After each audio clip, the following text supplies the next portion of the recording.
Afternoon, everyone. My name is William Lusk, and I am with OCEANS, an acronym for Ocean County Engineering and Applied Nautical Services.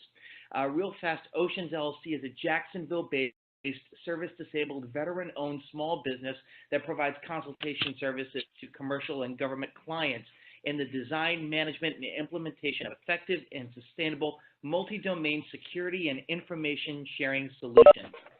Today's webinar presentation is going to be centered on maritime cybersecurity. And as much as I don't care for reading biographies on paper, unfortunately, I must do so because the resume is very thorough and extensive. I'd like to introduce everyone to our guest speaker today, who is Max Babas of HudsonAnalytix. He is the Vice President of Global Strategies. He draws on 24 years of experience with technology startups, enterprise risk management, and new product development spanning such disciplines as cybersecurity and integrated physical electronic security systems in the maritime security space. As Vice President of Global Strategies for HudsonAnalytix, a global maritime risk management firm, he currently leads the company's cyber risk management practice known as HudsonAnalytix Cyber. In addition, he works closely with Hudson Trident, the company's security arm, in supporting maritime clients with converged and evolving cyber physical security requirements. He has supported a wide range of clients ranging from all aspects of the Department of Defense, the United States federal and state local bodies, NATO, and allied governments across the Latin America, the Caribbean, and Europe. He has spoken widely all throughout the Americas, Europe, Africa, and Asia on cybersecurity management, and currently advises OAS's Inter-American Committee on Ports, dealing with maritime cybersecurity. And he's also a big part of the Delaware Bay Area Maritime Security Committee's subcommittee on cybersecurity. So, with all of that aside, I'm going to hand the presentation over to Mr. Max Babas for today's presentation. So first off, thank you everybody for taking the time this afternoon to join us on today's webinar. And what I'd like to do is first introduce you to HudsonAnalytix. Just take a moment about just talking a little bit about what we do. We are a global maritime risk management firm. We're headquartered in Camden, New Jersey, and we just celebrated, or we're going into our 31st year in business. And as Will mentioned, I run our maritime cybersecurity risk management practice. We are one of several different groups inside the organization, which are listed here at the bottom of the screen. And I work, as Will mentioned also, that I work very closely with our Hudson Trident folks on the physical and electronic side. What do we do in our cyber risk management practice? We basically provide technology agnostic advisory support to our clients in the shipping and marine terminal environments worldwide. We also provide, as a core competency, some cyber threat intelligence support. This is something that we do on a very limited case-by-case basis for some of our largest customers. And finally, we also do a lot of work in the insurance realm. So we work with insurance companies to help them understand where and how to write or underwrite catastrophic cyber risk and other areas of the maritime space. So I just want to provide a little context before we jump into the demonstration here on our CyberLogix platform. It's important to understand when we talk about cybersecurity and cyber risk in general, it is a challenge for everyone. It's not something that is just limited to the information technology department or the individuals responsible for information technology. Those individuals do not normally have what we will call balance sheet responsibility. That is more the managing director level, that is the C-suite level. And even companies like Goldman Sachs, as you can probably see here, even they struggle with the challenge of cyber risk. So what happens is when we talk to our clients, especially in the shipping industry and the marine terminal industry, is that some of the first questions that come out are, where do we invest our money first? And invariably, what happens is they're struggling to try to understand where to even start the process in assessing and understanding how to manage cyber risk across their enterprise going forward. So questions that come up invariably revolve around budget, prioritization, and questions around how to measure the success of investments. And finally, are such investments sustainable over the long term? One of the challenges that we work on very closely with our clients is that we try to guide them in the direction of sustainability, and that is something that is core for us in terms of our offerings. So that informed how we designed and deployed our platform called the CyberLogix platform. And what is it? Basically, it's a cloud-based tool. It's designed specifically for the maritime industry, the maritime transportation industry, and it's designed to help organizations not only assess what they have across their enterprise, but to also provide prioritized recommendations in a dynamic fashion going forward. So it's a tool to drive continuous improvement and change management over time, and it also covers different areas of the business. So and I'll get into that structure in just a moment, and then we'll go into the software.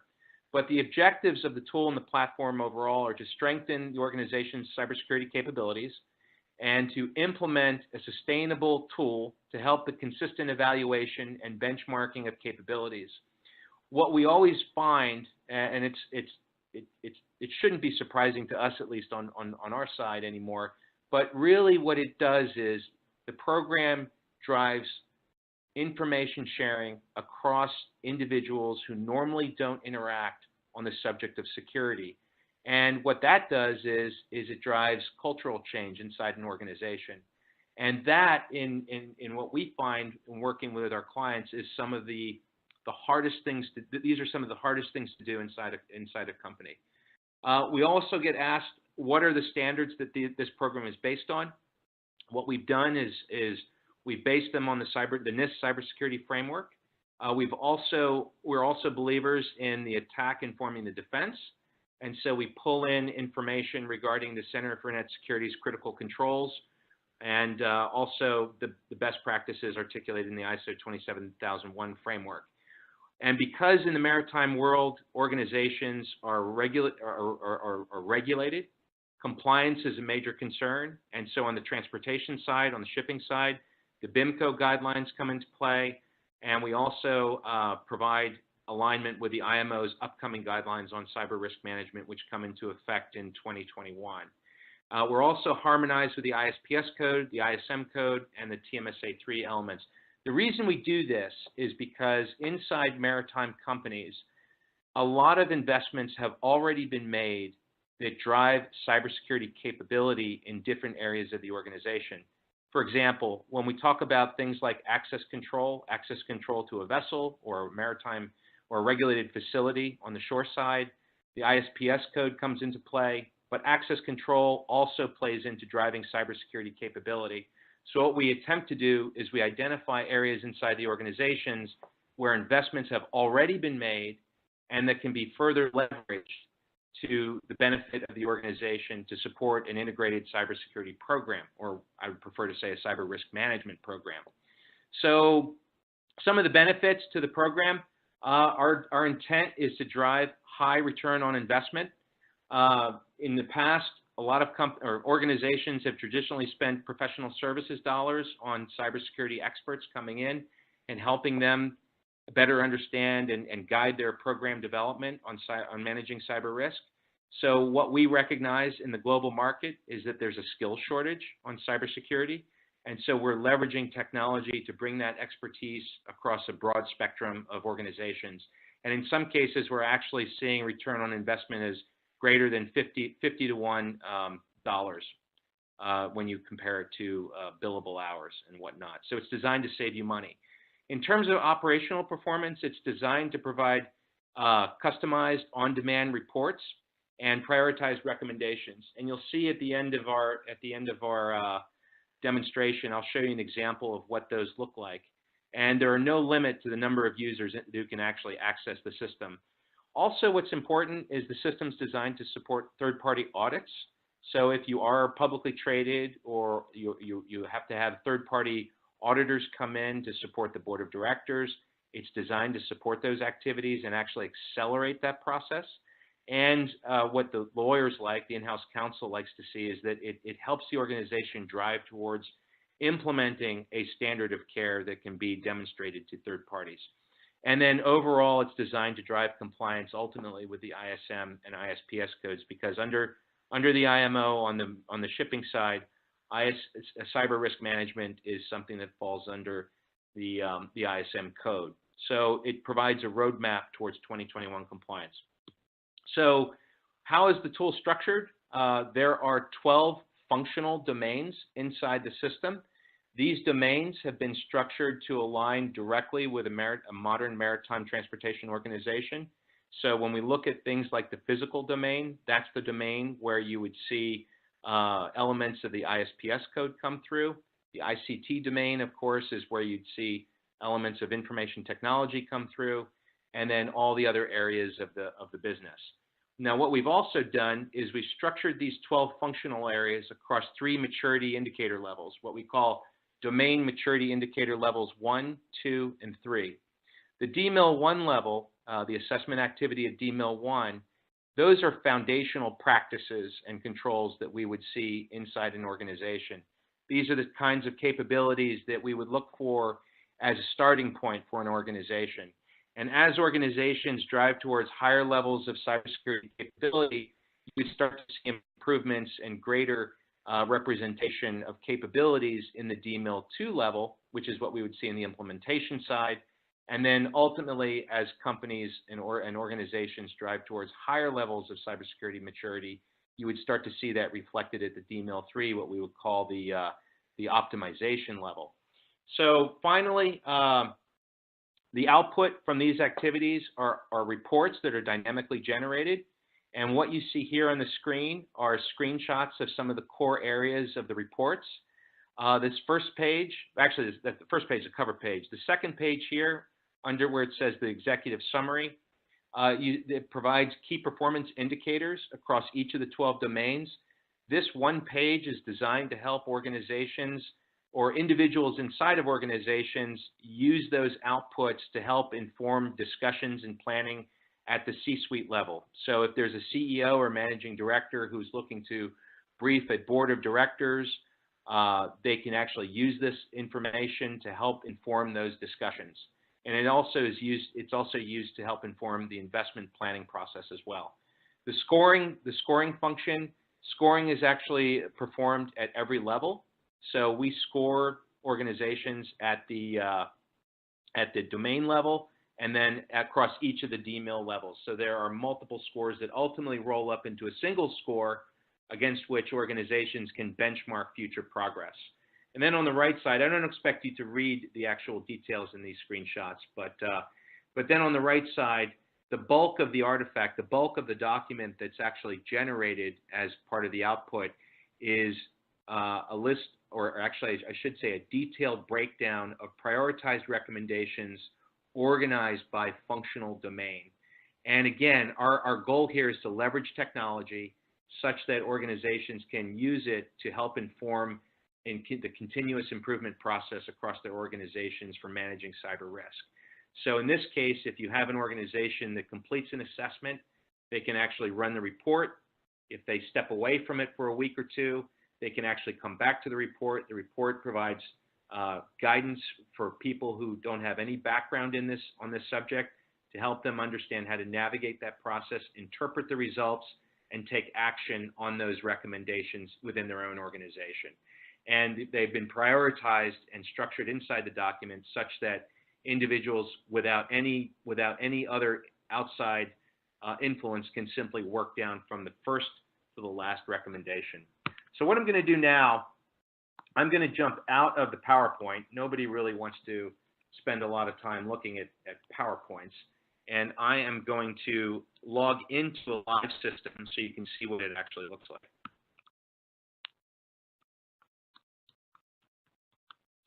So bear with me one moment. And we wouldn't be a very good cyber risk management firm if we didn't follow our own advice. And that is we use two-factor authentication to help validate our own access into these systems. And so let me see if I can get this right quickly. We use, let's see, 81228338. Let's see if that works. Oh, all right. Looks like I didn't catch it in time. Just bear with me one sec while it refreshes.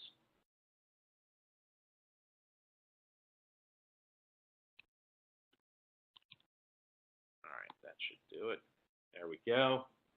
Now we're going into the system. And what you're going to see is this is the home page. So users inside our system have unlimited access to the number of assessments they can actually perform.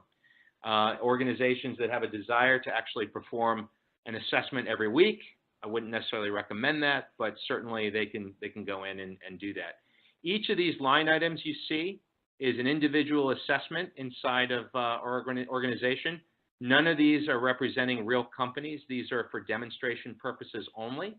And what I'm going to do is just show you a couple key data points that are presented here from the home screen. So in this case, Global Ship Management Partners is an assessment. My role as the owner, I'm the one who actually initiated it. We completed the optimization level. So the actual assessment activity has gone through each of the domain maturity indicator levels. And we are 99% complete with the survey. And the system has generated 314 recommendations and resulted in an aggregated score of 430. So I'm going to show you what this actually looks like. And I've actually given demonstrations in as short as 5 minutes, but I've got a little more time than that, so I'll go into a little bit more detail. Now the tool, what you're seeing here across the tabs up here on across the top of your screen, we have a summary area, the survey itself, the observations are the breakdowns of recommendations, the audit area where we have document repository, the scoring area, and collaboration. I'm going to work a little backwards here because it's important for you all to know that in order to leverage technology, we recognize that many people in this industry tend to travel frequently. So what we've done here, my colleague Andrew is a contributor, our CEO Cynthia Hudson is a reviewer. Now, as a reviewer, you can't edit any of the content. You can only review it. Mark Smith, Bill Elkins are contributors, and I'm the owner. And so let me show you what the survey looks like. So in this case, here you have 12 functional domains across the left. This is where you have the specific content of the survey content. And on the right side, you see percent complete. So in this case, in the government section, we're about 93% complete. So what we can do is we can click into governance, go into the question set, and all the questions are structured in the same fashion. And every question has what's called help text. And what we've deliberately done here is we've structured it such that if an individual is on travel and perhaps they've worked a long day and they actually are not quite sure what the intent of the question is, they can go into the help text to help guide them to make a selection. In this case, what we'll do is we'll just select largely implemented, and then we will go ahead and save the content. Now we're 100% complete. And it may be that perhaps if there's something that isn't quite in place today, but something will be in place next week, you can actually capture comments in the comments section. And then what will happen is when you finish the actual survey, you can go to the scoring section. And where this becomes important is really about how to allocate resources. So in this case, we've got 4 lines here, 4 individual scores. The overall score, the 433, is your aggregated score. This is what the organization has scored across the all the inputs aggregated collectively. In this case, information sharing domain, it looks like the organization is fairly strong. In another area with situational awareness, it looks like there are some serious weaknesses there, and specifically with logging and monitoring activities. Now again, this is the aggregated score. So if I wanted to go to the basic score, the DMIL1 score, I would click over here on strategy. And you can see sort of a natural law or drop off of the scoring as we go into higher levels of cybersecurity maturity. And here's the intermediate level. There's a little bump here on information sharing. And then at your highest level, you see a natural erosion of capability across the board. But in this case, if you go back to the DMIL1 score, you can very quickly see that situational awareness is fairly weak. And why does that, and specifically with logging and monitoring.